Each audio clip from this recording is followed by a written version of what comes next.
Mike Enriquez ay isang Filipino broadcast journalist at radio commentator.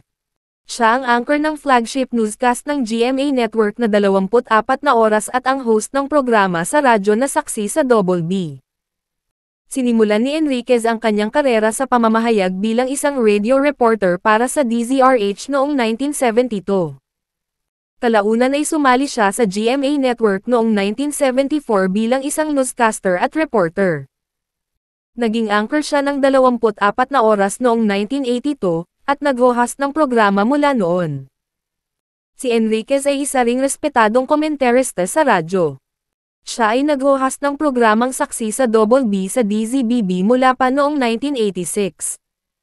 Kilala ang programa para sa mga matapang na panayam at pagsusuri ng mga kasalukuyang kaganapan. Si Enriquez ay nanalo ng maraming mga parangal para sa kanyang trabaho sa pamamahayag.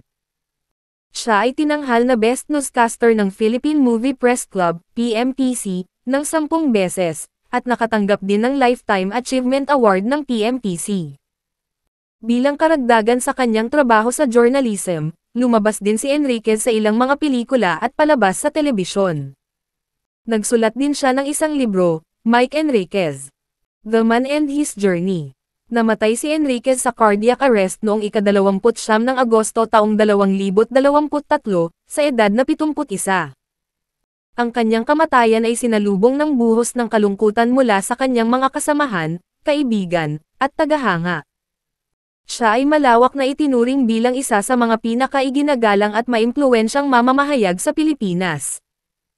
Maaalala si Enriquez sa kanyang dedikasyon sa pamamahayag, sa kanyang hilig sa katotohanan, at sa kanyang pangako sa paglilingkod sa sambayanang Pilipino. Mamimiss siya ng lahat ng nakakakilala sa kanya.